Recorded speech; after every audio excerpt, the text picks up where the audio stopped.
देखो, परतंत्रता दुख ही देती है। शोक, चिंता, भय, मृत्यु, ये परतंत्रता में है।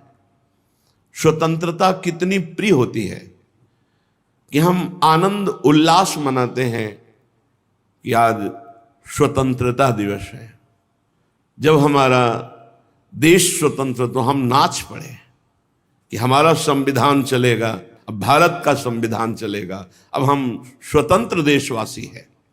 और अगर कहीं हम माया से स्वतंत्र हो गए तो विचार करो, अनंत जन्मों से काम, क्रोध, लोभ, मोह, मद, मत्सर की परतंत्रता स्वीकार करके भटकते हुए नाना योनियों में चिंता, शोक, भय, मृत्यु, नाना प्रकार की वासनाओं में पिसते हुए आज हमें मानव देह मिला है। हम मानव देह में ही माया की परतंत्रता को काट सकते हैं।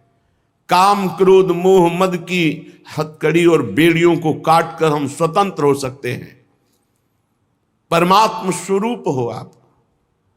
यदि इस मानव देह में इस परतंत्रता को नहीं काट सके तो फिर 83,99,999 योनियों में ऐसा कोई संविधान नहीं जिससे आप भगवत प्राप्ति कर सकें।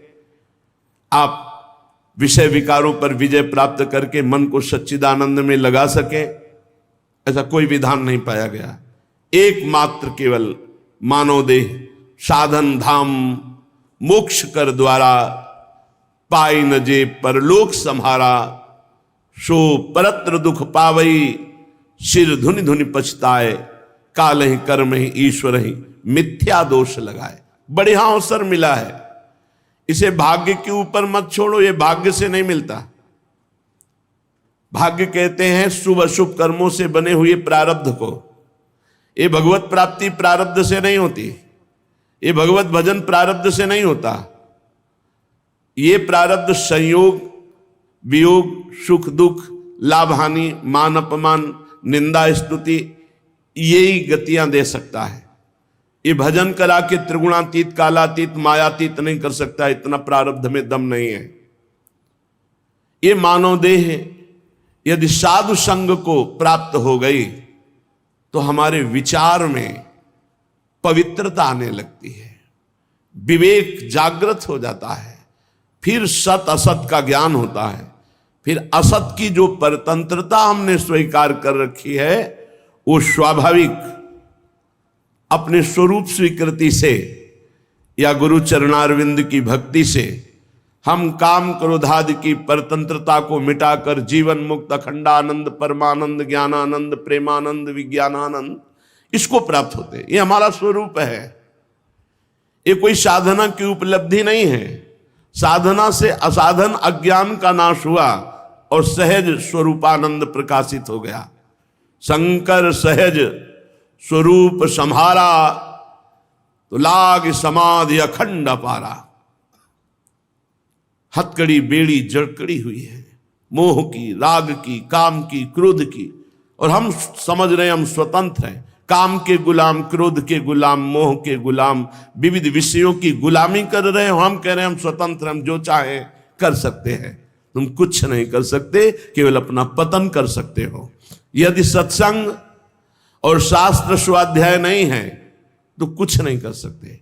जो क्रियाएं करोगे वो अहंकार से करोगे। अहंकार विमूढ़ात्मा कर्ता हमिति मन्यते, और जो कर्ता भाव रख करके करता है अवश्य में भोक्तव्यम, उसे भोगना पड़ेगा। कृतम कर्म शुभाशुभम, जो कर्ता भाव से शुभ अशुभ कर्म किए भोगना। ये परतंत्रता कब तक चलेगी, कब तक भोगता रहूंगा।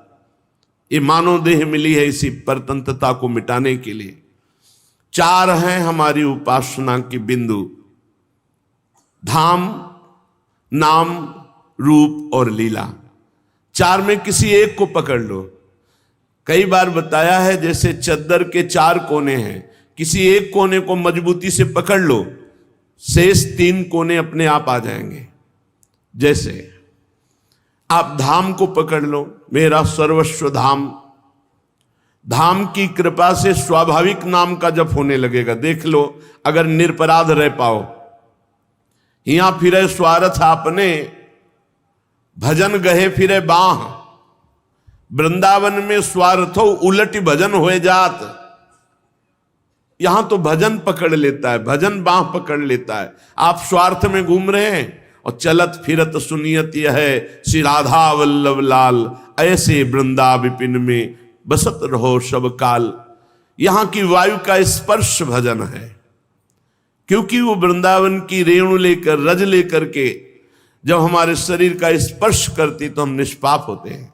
या आप किसी भी कार्य हेतु जा रहे हैं तो कोई न कोई महाभागवत के दर्शन होंगे, आप पहचानो ना पहचानो, चाहे वो ब्रजवासी हो, चाहे वो कोई बाहर से आया हुआ महापुरुष हो, आपको जरूर संत दर्शन होंगे, क्योंकि वैष्णव धाम है। संत दर्श जिम पातक टरें, जो भजन का फल है कि अपराध मुक्त होकर, पाप मुक्त होकर भगवत भजन में वृत्ति लग जाना, अमोघस्य, संतों का दर्शन अमोघ होता है। श्रीधाम वृंदावन अपने आप में संपूर्ण भजन है। कुछ नहीं हो रहा, आप वृंदावन में पड़े केवल निरपराध समय व्यतीत कर रहे तो आपको भगवत प्राप्ति हो जाएगी। बिल्कुल विश्वास कीजिए। और देश के बसत ही अधिक भजन जो होए, ये सम तो पूजत नहीं, वृंदावन रहे सोए। वृंदावन रहने मात्र से या पड़े पड़े सो रहा, कोई अपराध नहीं कर रहा, तो उसे भगवत प्राप्ति हो जाएगी। क्योंकि भगवत प्राप्ति के 4 जो बिंदु हैं, उसमें एक धाम को पकड़ लिया। धाम में नाम अपने आप, और जब नाम में प्रीति हो जाती तो रूप प्रकाशित हो जाता है, और जहां रूपासक्ति हुई तो लीला में प्रवेश हो जाता है।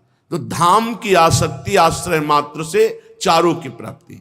अब जिन्हें धामवास नहीं मिला, वो धाम का आश्रय लेकर नाम जप में लगे, खूब नाम को पकड़ लें, उठते बैठते चलते फिरते हर समय राधा राधा राधा। आप देख लो, लोक परलोक के सब सुख मिलते चले जाएंगे। नाम को पकड़ लिया तो रूप प्रकाशित होगा। रूप कहां प्रकाशित होगा? धाम में। तो धाम प्रकाशित होगा पहले, बाद में रूप। क्योंकि यद वृंदावन मात्र गोचरम हो, हमारे युगल सरकार वृंदावन में ही दिखाई देंगे। आप चाहे देश विदेश कहीं हो, यदि आपका भजन परिपक्व हुआ तो पहले वृंदावन प्रकट होगा, फिर प्रियालाल, फिर रूप प्रकट होगा। और जहां रूपासक्ति हुई तहां लीला में प्रवेश हो गया। धाम से, नाम से, ये 2 समर्थ साधन हैं। क्योंकि रूप और लीला ये बहुत दूर की बात है। जैसे चद्दर फैला दो तो 2 कोने नजदीक हैं, धाम और नाम, और 2 कोने बहुत दूर हैं, जो रूप और लीला है। सीधे रूप ध्यान नहीं हो सकता किसी का, पक्का समझो। सीधे लीला में प्रीति नहीं हो सकती। यदि आपने रसिकों का संग नहीं किया तो रसिकों का संग कहां मिलता है? भगवत धामों में।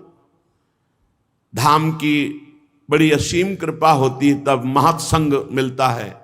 जो लाडली लाल के अनुराग रंग में रंगे हुए रसिक जन, जिनको लोक परलोक की कोई परवाह नहीं, ऐसे प्रेमी जनों के संग से नाम धाम रूप लीला का हमारे हृदय में आश्रय उदय होता है, आसक्ति उदय होती।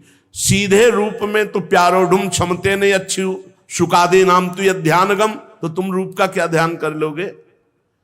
और लीला, लीला में प्रवेश पाना, ये लीला कथा श्रवण चिंतन कथन इन 9धा भक्ति के अंतर्गत है। लेकिन लीला में प्रवेश पाना है सिद्ध पुरुष का लक्षण। जो भावदेश सिद्ध हो गया वो लीला में प्रवेश पाता है।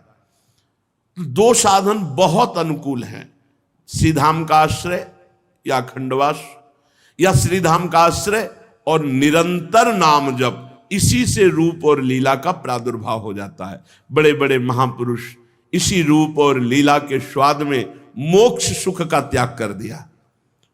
जो मोक्ष सुख बहुत कठिन साधना ज्ञान मार्ग से प्राप्त होता है, भक्तों के आगे लुटता घूमता है। और भक्त दीयमानम न ग्रहणंती बिना मत सेवनम जनहा, वो प्रियालाल की सेवा के सिवा मोक्ष सुख को भी स्वीकार नहीं करते। हितजू महाराज कह रहे हैं विभेम कैवल्यता, इस मोक्ष सुख से तो मुझे भय लगता है, नहीं चाहिए मोक्ष। श्री रूप गोस्वामी जी, रूप सनातन गोस्वामी जी, वो तो कह रहे हैं कि भोग मोक्ष पिशाचनी जब तक हृदय में, तब तक प्रेम लक्षणा भक्ति का प्रादुर्भाव ही नहीं होता। जब तक भोगाशक्ति है और मोक्ष की चाह है, तब तक प्रेम लक्षणा भक्ति का प्रादुर्भाव ही नहीं होता, अर्थात प्रेम स्वीकार ही नहीं करता मोक्ष को। हरिराम व्यास जी कहते हैं, घर घर भटकत मुक्ति बावरी कमलह को बतरावे। यहां मोक्ष और वैभव लुटता घूमता है, कोई उसकी तरफ देखता नहीं, क्योंकि ये प्रियालाल के देखने वालों का नगर है श्रीधाम वृंदावन। ये कौतुक भूमि लता द्रुम श्रेणी, ललित बलित फल फूल अनिभारी। अद्भुत अद्भुत दिव्य लताएं, दिव्य कांति, दिव्य पुष्प, दिव्य फल, क्योंकि चिदानंद वृंदावन। अति मन हरन कलिंद नंदनी, रसपति रसमन निकर पनारी। ऐसा श्री यमुना महारानी का, रसरानी का शोभा में वारी है कि प्रभु के दर्शन से जो आनंद होता है, वैसे चिदानंद यमुना जी के दर्शन से होता है। इन्हीं यमुना जी की आराधना से अपना वो रूप जब प्रकाशित करेंगी तो ऐसा लगता है मानो प्रियालाल का श्रृंगार रस ही प्रवाहित हो रहा हो। ऐसा लगता है प्रियालाल के हृदय से उच्छलित होकर प्रेम ही यमुना जी के रूप में प्रवाहित हो रहा हो। श्री वृंदावन दास जी कहते हैं, बलिहारी जाऊं इस वृंदावन के नित्य विहारी श्री लालजू महाराज और नित्य बिहारिणी श्री लाडली जू और नित्य बिहार केली की, कानन केली, जो वेदातीत रस है वो वृंदावन में विराजमान, जिसे वेद नेति नेति कहते हैं, वो रस दो स्वरूपों में, प्रियालाल के रूप में, रस ही की मूर्ति दो, ये रसिक लाडली लाल, रस ही सो बिलसत रहे, रस भरे नयन विशाल। हम भले नहीं देख पा रहे, लेकिन रोज प्रिया प्रीतम प्रतिपल हमें देख रहे हैं, उनके घर में रह रहे हैं।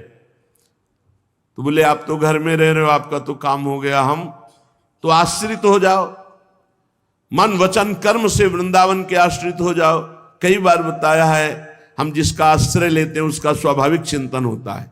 यदि आप दूर कहीं रह करके वृंदावन का चिंतन करते हो, प्रगट वृंदावन का, तो वृंदावन को चिंतवन यह दीप उर्वारी, कोटि जन्म के अगतमय काट करे उजियारी। करोड़ों जन्मों के पापों का नाश करके प्रेम प्रकाशित कर देता है प्रगट वृंदावन का चिंतन। 5 मिनट कर लो रोज, आंख मूंदी प्रणाम किया, वृंदावन के परिक्रमा मार्ग को पूरा परिक्रमा लगाया है, 2, 3, 4 मिनट में लग जाएगी। यमुना जी को प्रणाम किया, 1 मिनट राधा वल्लभ जी के दर्शन किए, और सौभाग्य बने तो कुछ मिनट रसिकों के संग की भावना की, वहां बैठे हैं, वहां इस विषय की चर्चा हो रही, मैं उनके दर्शन कर रहा हूं। यही चिंतवन आपके करोड़ों जन्मों का जो अग है, पाप है, उसका नाश करके प्रेम का प्रकाश कर देगा। और जहां प्रेम प्रकाशित हुआ तो धाम नाम रूप लीला, ये चारों प्रेम के ही हैं स्वरूप। प्रियालाल प्रेम में, धाम प्रेम में, नाम प्रेम में, रूप प्रेम में, अपने आप ये चारों प्रकाशित हो जाते हैं जहां प्रेम प्रकाशित होता है।